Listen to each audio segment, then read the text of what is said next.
So it sounds like what you're saying is something's going to happen, and it's going to happen soon, within a month, one way or the other. Yeah, that'd be my guess. I mean, that's why I'm here.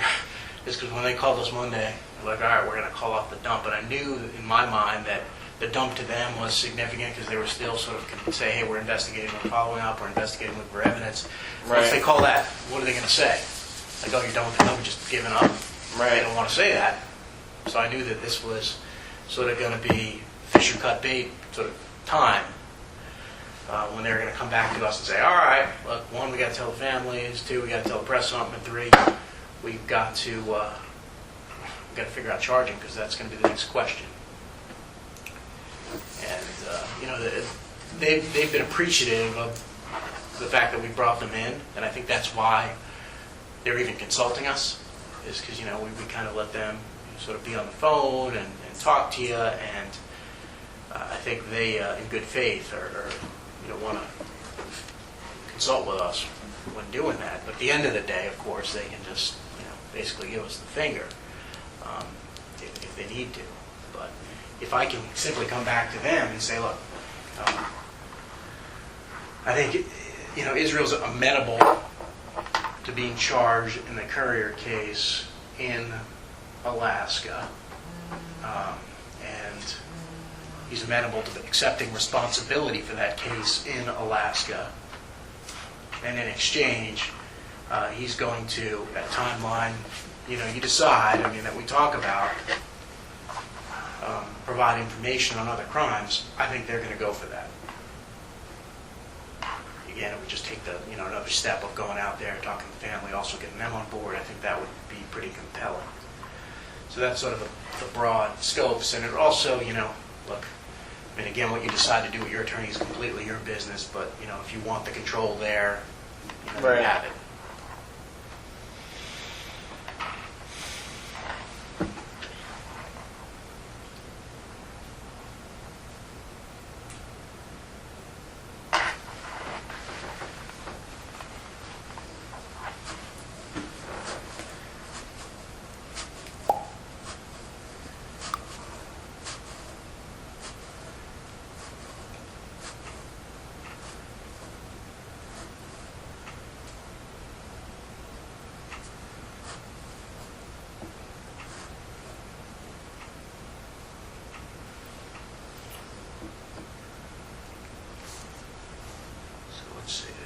Speak to me.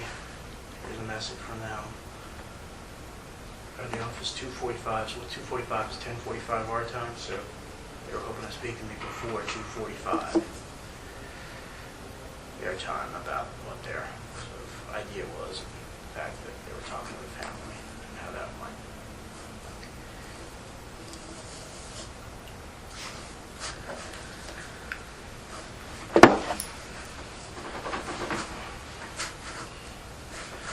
Well, like I say, you got it. It's your information now, so there's not much I can do about it. I will say that I don't want to be charged by the state of Vermont. You know why, so if I have to be charged, then yeah, obviously I'd rather be charged here. I can certainly express that to them. If I have to be charged, I'd rather be charged here. I'm not gonna. If they decide to move it, charge me in Vermont, the state level,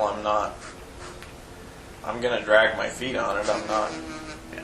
They may not need anything else to charge me on that case, but it's not like I'm gonna all of a sudden try and make some new buddies. No, I get that. I don't know what they're hoping. Obviously they want closure for the family, and they want to make sure somebody pays for the crime and all that good stuff. But you know me, I'm not going anywhere. So Sure. But is there a possibility of a global settlement in the context of that case if we charge you out here? Well, yeah, because we're already negotiating more information.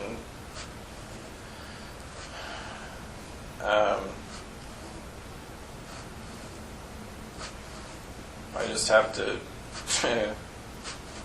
be careful about how much I give out right away, because I'm starting to have my doubts that I'm going to get anything I want out of this.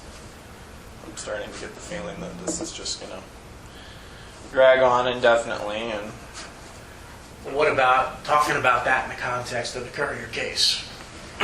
Of timing, of what you want, of what we want, about how you'd like that to move. well,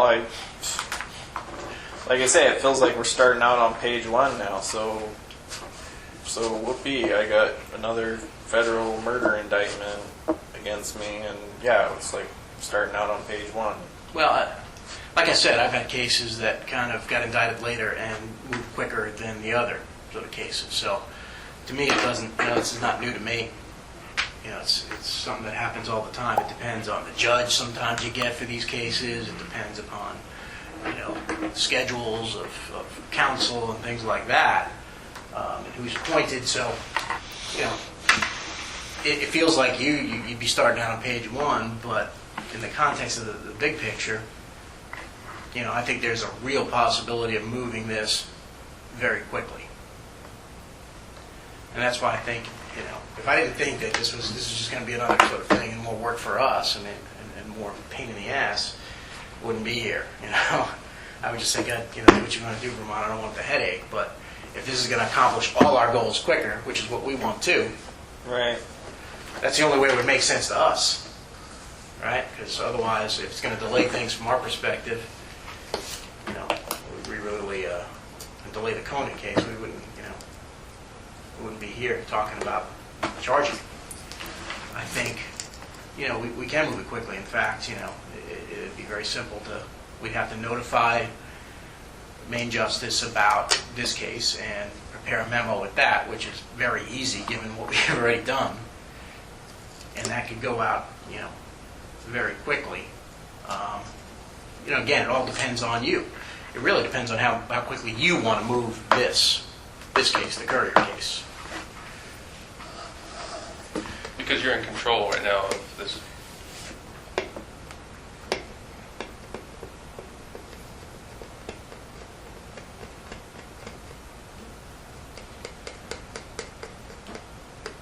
Yeah, but I have to stay in control of it. So, hypothetically, if we want it to keep moving quickly. There are a number of things that go into this that can be worked out and discussed before charges happen too.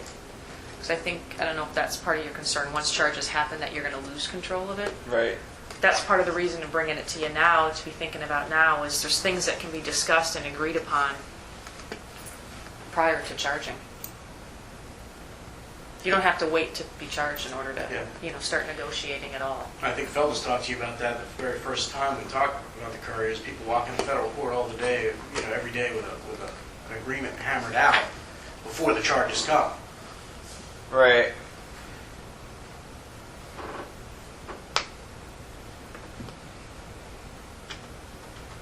And that's something we can work on now before charges are ever brought. You give us sort of the terms. We tell you, hey, it's realistic, it's not realistic. Here's the terms of the Courier case that we can kind of resolve. And, we tell you, you tell us, what we need.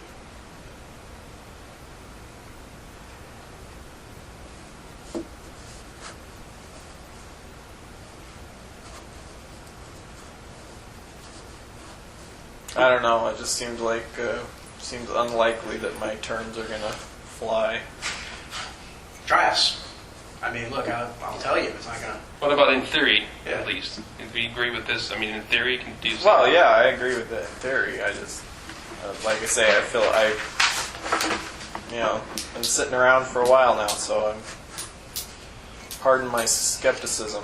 Well, it looks like Frank has It's going to happen regardless. He's ready to write down Let's talk terms. what I'm your ready to terms talk would to be. you, listen to your terms and, take them back to whoever I need to take them back to back at, Main Justice in the context of the Courier case. And at least start working on the process.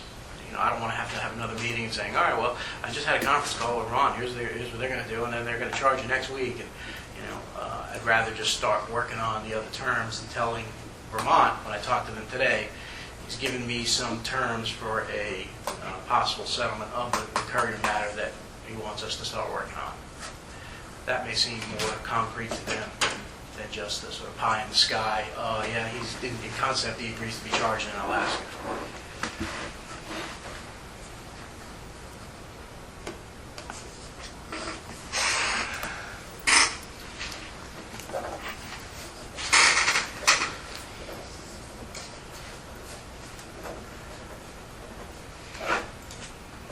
Well, for starters, I want anything we talk about to be kept federally. I don't want any state involved in. I mean, I know you have to involve other investigators. You know, if I start talking about other crimes, whether it be New York or Washington, I know you might have to involve other investigators there, but I don't want. I want to be told if district attorneys or whoever is trying to be involved in the case. I want to know who's getting the information. I don't want it to be like the Vermont case where a lot of people got a hold of the information that I didn't realize were getting a hold of it, and I certainly want to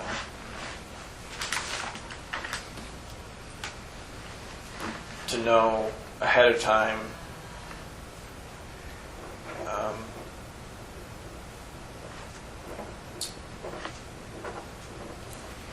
I just want to make it clear that anything we talk about, I don't want any given state to get a hold of that information or to have the information, have the freedom to charge me separately. I just want to keep it all here. All right, that's the other stuff. I mean, ultimately, we've already talked about what my goal in all this is. My understanding at this point is that can't even be worked into negotiations since a jury has to decide death penalty cases. I don't know what you can do with that. There's probably... I mean, obviously, that's still that's my position on it. That's what I want. in terms of In terms of the ultimate outcome in all of this is, yeah. Yeah, I mean, let me just sort of talk a little bit about your first two, and then we can kind of keep going. But in terms of your ultimate goal of the death penalty, I do think this helps you if maybe even on a broad scope you give us a little bit more detail. I'm not, saying everything, but we can certainly get the attention of the capital crimes with numbers and jurisdictions, period, without giving us any other information. You've already given us some numbers, but jurisdictions, we have some of them, but I think we'd be able to kind of catch their attention a little bit more in the context of the memo. And that's confidential, we know that. The memo itself is confidential. Now, kept federally, no state involved. Well, I think we can somehow work into this plan sort of our process here in the context of the Courier case. We can, you provide initially the jurisdiction specifically, right?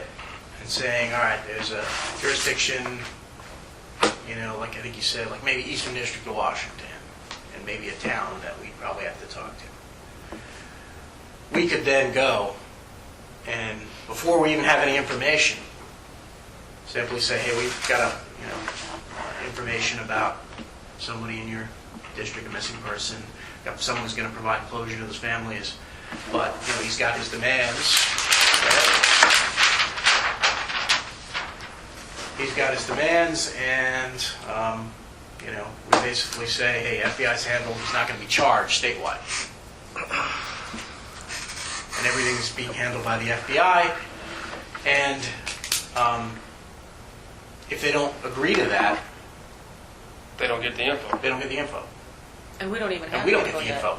And we don't have it, you know what I'm saying? We So don't you- have it to even get Yeah, it. So if you say a place and a jurisdiction, if our source would tell us a jurisdiction and a body exists there, or that crime exists there, and you go to them and you say, here's what, we have a source who's willing to provide closure on this crime, but these are the demands. If they don't agree with those demands, they don't get their closure, right?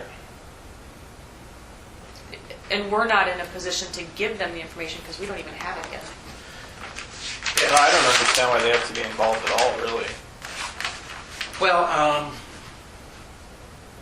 I mean, I think they have to be involved because we have to get the agreement of them that they're not going to, go renegade on us and simply try to, even though we're handling everything, try to somehow exert pressure on the government to give them evidence. I think it's a safe way to go.